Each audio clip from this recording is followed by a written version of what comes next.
Bismillahirrahmanirrahim. Assalamualaikum warahmatullahi wabarakatuh. Salam sejahtera dan salam madani kepada semua guru-guru di Malaysia. Pertama sekali, saya ucapkan selamat datang ke perkongsian mengenai modul pentaksiran bilik darjah yang dilaksanakan secara dalam talian pada tahun ini.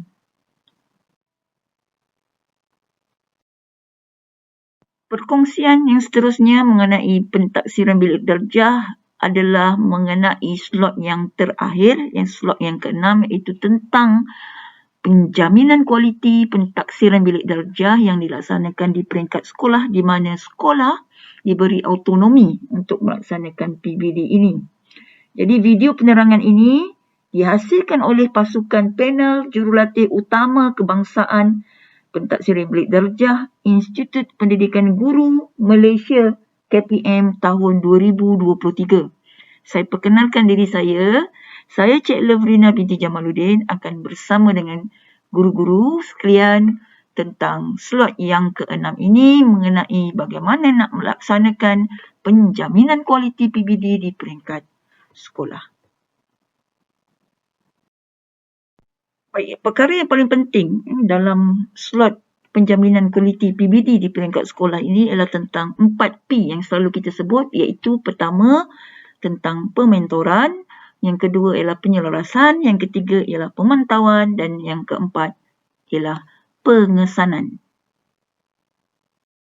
Sebelum saya pergi lebih jauh tentang 4P yang perlu dilaksanakan di peringkat sekolah itu, suka saya bersama dengan cikgu-cikgu, guru-guru sekalian yang saya hormati, yang saya kasihi, supaya kita dapat melihat apakah hasrat pembelajaran kita dalam slot ini. Yang pertama adalah untuk kita meningkatkan kualiti pelaksanaan PBD mengikut garis panduan yang ditetapkan.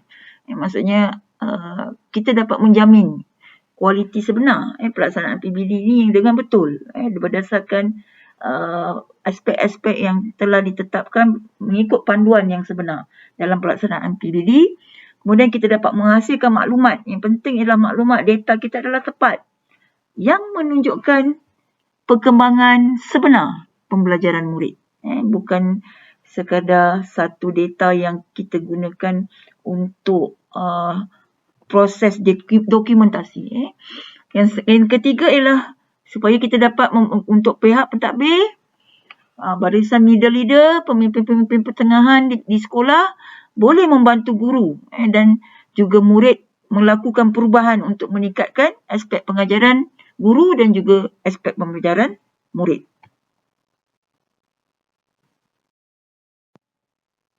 Baik, untuk mencapai hasrat pembelajaran tadi, maka diharapkan sepanjang perkongsian ini nanti, kita akan dapat melaksanakan bimbingan dan pementoran untuk meningkatkan pengetahuan dan kefahaman guru tentang penjaminan kualiti pelaksanaan PBD yang berlaku di sekolah.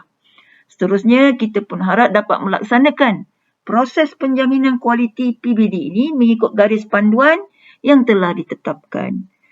Seterusnya, kita dapat menjelaskan kaedah cara penjaminan kualiti yang sesuai dan adil kepada setiap orang murid.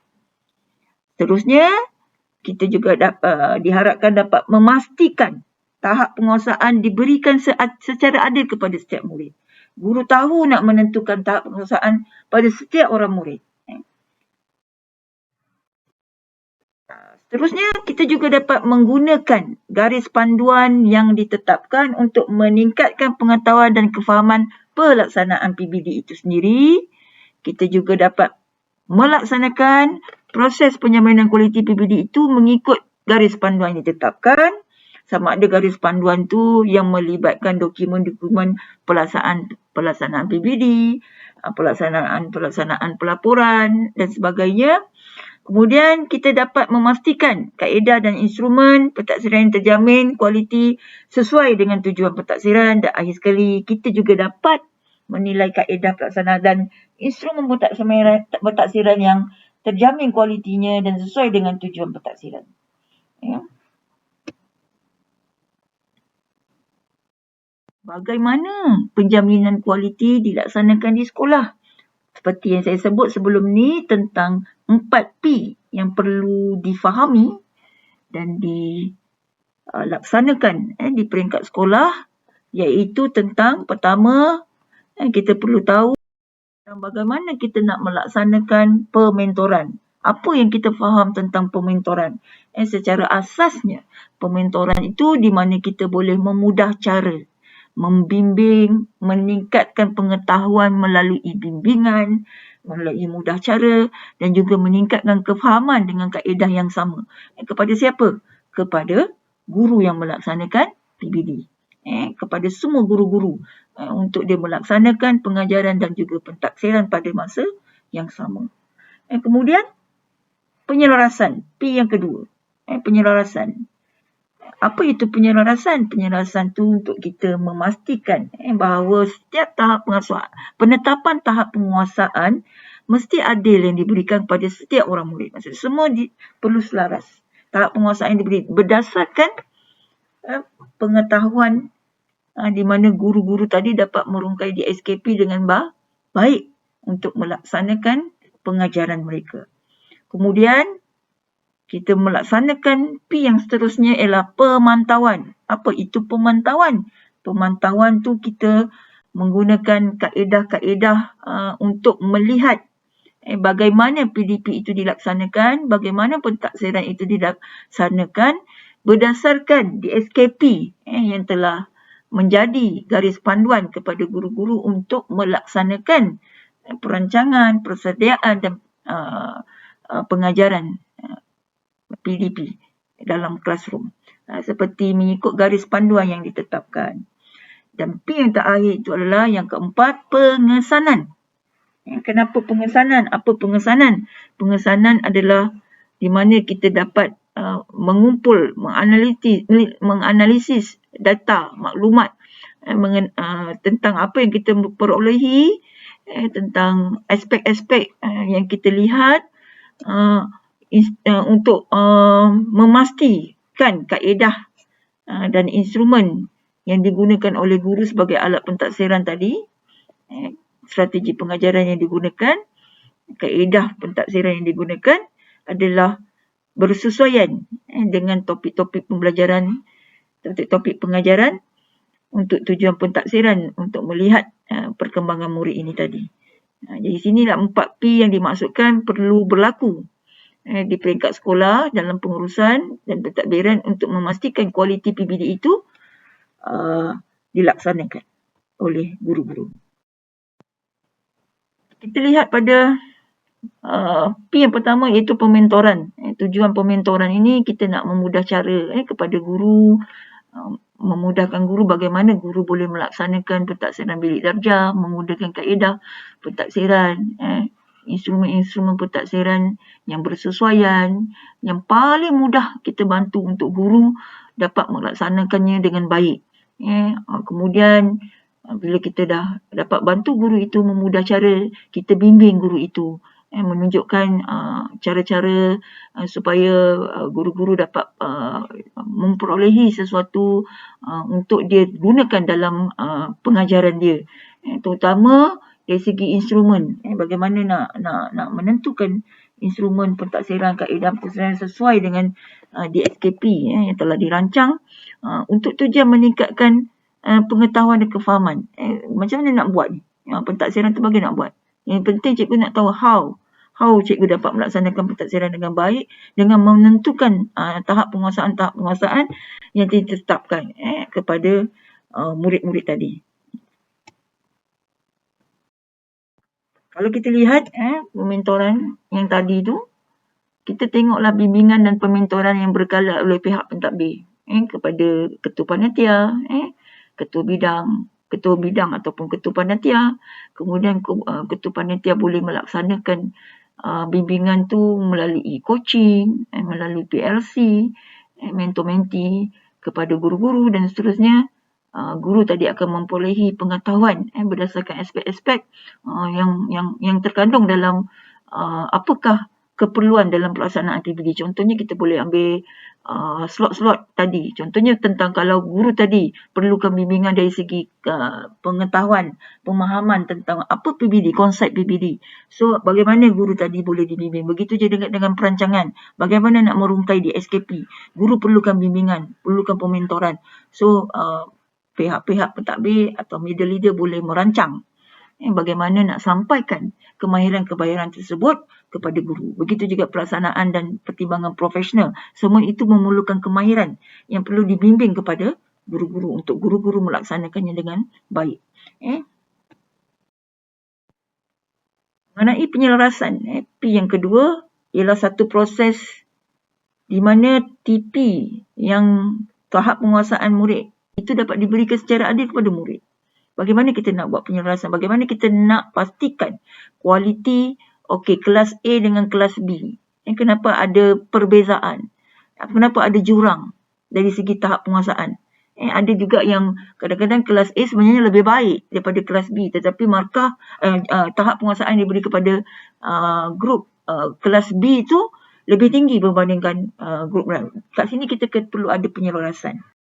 Jadi macam mana penyelarasan itu berlaku? Kita tengok proses. Yang penting sekali di peringkat panitia ataupun pentadbiran, kita mesti memastikan bahawa kefahaman dan pengetahuan setiap guru itu dalam menentukan standard prestasi itu adalah sama. Maknanya guru ini memang betul-betul menguasai DSKP. Kita kena pastikan dari semasa ke semasa.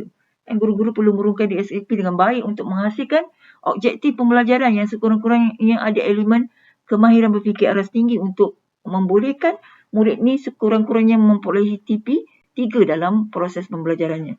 Begitu juga dilaksanakan secara adil dari segi keasahan dan kebolehpercayaannya mengikut keupayaan sebenar murid. Ini mesti ada penyelarasan di sini. Jadi kemudian cara penilaian untuk menentukan tahap, bagaimana penilaian itu dilakukan, ini perlu di peringkat panitia perlu menentukan dan berbincang pada setiap orang guru yang mungkin mengajar subjek yang sama tetapi guru yang berbeza. Perlu ada penyelarasan. Sama juga dengan seterusnya. Setelah melihat pada cara penilaian untuk menentukan tahap penguasaan murid, perlu ada pertimbangan profesional untuk memastikan penentuan tahap penguasaan akhirnya murid-murid tadi dapat diberi secara adil. Dan seterusnya akhir sekali, dalam penyelarasan ini perlu ada persetujuan bersama dalam panitia yang memutuskan pertimbangan profesional tadi dalam menentukan tahap penguasaan murid. Seterusnya, P yang seterusnya yang ketiga ialah pemantauan. Pihak pentadbir pengurusan perlu memantau, melaksanakan pemantauan untuk memastikan kualiti PBD yang dilaksanakan adalah mengikut garis panduan seperti kriteria yang telah ditetapkan. Bagaimana contohnya untuk memberikan tahap penguasaan yang akhir perlu ini contoh perlu habis sekelompok SP pembelajaran dalam satu standard kandungan contohnya.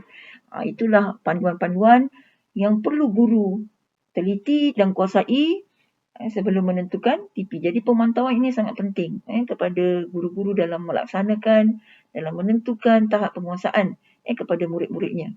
Jadi yang pertama tu kita boleh lihat pada di prosesnya ialah pengurusan dan pelaksanaan PBD mengikut garis panduan sudah pasti mengikut buku panduan berdasarkan kemahiran-kemahiran yang diberikan dalam menentukan kaedah dan instrumen pentadbiran. Bagaimana guru dapat merekod, kenapa perekodan itu penting, bagaimana perekodan itu perlu dilaksanakan kerana setiap tahap penguasaan yang ditentukan oleh guru itu dia berdasarkan objektif yang dihasilkan, berdasarkan standard pembelajaran yang menunjukkan tahap-tahap pelajar tadi. Jadi mungkin satu proses pengajaran tu tidak berlaku dalam satu sekali untuk tahap yang paling tinggi, dia berlaku beberapa kali proses. Jadi perekodan itu sangat penting dan sistematik daripada perekodan itu penting untuk menentukan tahap keseluruhan setelah murid-murid tadi diberi peluang untuk perkembangan tahap penguasaan mereka. Maksudnya mereka diberi peluang untuk ditaksir beberapa kali untuk meningkatkan tahap penguasaan. Begitu juga dengan tindakan susulan yang dilakukan. Prosesnya bagaimana guru-guru tadi meningkatkan tahap penguasaan murid berdasarkan murid-murid yang lemah tadi. Berdasarkan pentaksiran yang dilaksanakan, apakah pengebuahsuaian yang dilaksanakan pada instrumen ataupun kaedah atau strategi pengajaran yang dilaksanakan oleh guru. Dan kena pastikan bahawa guru-guru tadi membuat pelaporan pada sesi pertengahan akademik dan juga di bahagian akhir akademik atau yang terlibat dengan ujian UASA. Ini perlu dipantaulah berdasarkan evidence tertentu untuk pastikan elemen itu berlaku pada guru-guru yang melaksanakan PBD. Seterusnya ialah P yang keempat tentang pengesanan. Kenapa penting pengesanan? Kita nak kesan di mana kelemahan-kelemahan, di mana kekuatan-kekuatan yang boleh kita gunakan untuk menambah baik. Kalau kelemahan, di mana penambahbaikan yang perlu berlaku, yang perlu kita murnikan, yang perlu kita tingkatkan pada guru tadi dari aspek pengajarannya. Supaya kelemahan tadi dapat diatasi, dapat diselesaikan. Murid-murid tadi dapat dibantu. Begitu juga kekuatan. Bila kita dapat mengenal pasti kesan kekuatan yang ada, bagaimana kita boleh gunakan kekuatan itu untuk membantu menambah baik kelemahan yang ada. Maksudnya murid-murid tadi kita boleh libatkan. Bukan saja mereka yang lemah, tetapi mereka yang mempunyai kekuatan dan mempunyai tahap penguasaan yang tertinggi juga kita boleh menjadikan rakan kolaboratif untuk membantu penambahbaikan dari aspek meningkatkan pengajaran dan pembelajaran. Jadi semua ini akan melihat pada kaedah, instrumen pentaksiran sama ada dia sesuai atau tidak dengan tujuan pentaksiran. Kemudian pentadbir juga boleh mengenal pasti isu-isu keboleh pentadbiran, kesesuaian, kaedah, instrumen yang boleh dibincangkan, yang boleh bincang bersama dengan guru-guru untuk melakukan proses penambahbaikan itu sendiri. Itu pentingnya pengesanan. Proses pengesanan itu boleh juga melalui kenal pasti kaedah dan instrumen pentaksiran, menilai kesesuaian pentaksiran, kekuatan, sama ada menepati SK, pelajaran terbeza dan tahap penguasaan mengikut standard prestasi. Okay. Jadi kalau kita lihat untuk penjaminan kualiti PBD di peringkat sekolah ni, memang kita akan fokus pada 4P tadi. Kita kena pastikan berlaku 4P di peringkat sekolah. Bagaimana kita nak melaksanakan pementoran, bagaimana kita nak menyelaraskan, berlaku penyelarasan untuk menentukan TP yang ada kepada murid kita, bagaimana kita nak melaksanakan pemantauan untuk memastikan bahawa PBD ini betul-betul dilaksanakan dengan baik, dan seterusnya bagaimana kita nak kesan untuk membantu dari segi penambahbaikan, meningkatkan pedagogi ataupun pengajaran dan menambah baik dari segi tahap penguasaan murid tadi kepada maksimum yang dia boleh tingkatkan. Jadi aktiviti kita ialah untuk 4P ni, aktiviti yang pertama. Kita mungkin ini adalah satu situasi. Mungkin boleh difikirkan bersama. Ini contohlah situasi yang diberikan. Kita beri situasi tentang skor pengajaran guru dalam standard 4. SKPMG itu berada pada aras 70% dan ke bawah. Jadi analisis pencerapan PDP guru mata pelajaran di bawah seliaan anda, masih terdapat prestasi PDP yang belum mencapai tahap yang dihasratkan lah. Jadi sebagai ketua panitia ni, mungkin ketua panitia lah, cikgu-cikgu juga boleh refer atau merujuk borang atau borang senarai semak yang telah dikeluarkan oleh BPK. Dia boleh download borang tersebut. Dia ada beberapa borang untuk pengetua guru besar yang digunakan untuk melakukan proses 4P ni. Boleh juga gunakan borang tu fleksibel. Kalau tak nak gunakan borang tu, sebab borang itu sebenarnya memudahkan guru-guru untuk melaksanakan 4P ni yang dikeluarkan oleh BPK. Tapi kalau kita dapat lebih teliti lagi dari segi carta alih dan sebagainya, untuk melihat apa aspek-aspek yang kita nak pantau berdasarkan 4P itu pun lebih baik. Jadi sebagai ketua panitia, bagaimana anda melaksanakan 4P bagi memastikan kualiti pengajaran guru tersebut mampu dipertingkatkan, seterusnya memberi impak pada pembelajaran. Macam saya cakap tadi, ini kita bincang. Kalau secara bersemuka kita akan bincang, tapi secara kendiri, inilah yang aktiviti yang boleh kita buat secara kendiri. Kita tengoklah borang tadi. Borang yang daripada BPK tadi sesuai tak item-item tu untuk kita pastikan 4P dapat dilaksanakan. Jadi aktiviti yang kedua, kita tengoklah. Katalah kalau borang daripada BPK tu sebenarnya dia bukan rigid, dia fleksibel. Kalau ada elemen-elemen ataupun ada sekolah yang menjadikan amalan terbaik penjaminan kualiti ni, dia ada dah. Dia punya borang senarai semak atau instrumen yang digunakan selama ni yang membantu penjaminan kualiti PBD itu berlaku dengan baik, maka dia boleh gunakan. Sebab kita kata ni autonomi pada sekolah itu untuk melaksanakan penjaminan kualiti. Jadi apa saja yang kita keluarkan, dokumen yang kita keluarkan, jadual atau pencatatan ahli ini adalah sebagai satu panduan kepada semua orang untuk melaksanakan penjaminan kualiti itu.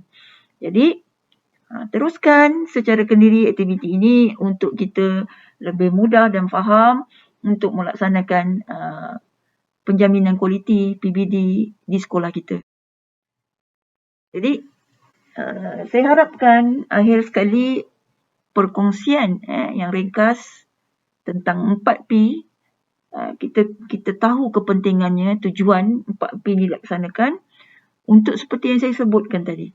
Dia adalah untuk meningkatkan pengajaran dan pembelajaran murid untuk mencapai hasrat PBD itu sendiri, untuk melihat pembelajaran bermakna berlaku, kompetensi pembelajaran bermakna itu berlaku. Saya ucapkan terima kasih kepada semua guru-guru di Malaysia yang telah mengikuti secara dalam talian untuk slot ini, dan saya harap perkongsian ini sedikit sebanyak dapat memantapkan lagi pengetahuan sedia ada guru-guru dalam proses nak melaksanakan penjaminan kualiti, terutama barisan pentadbir, pengurusan sekolah dalam membantu penguasaan guru-guru ditingkatkan dalam pelaksanaan PBD. Assalamualaikum warahmatullahi wabarakatuh.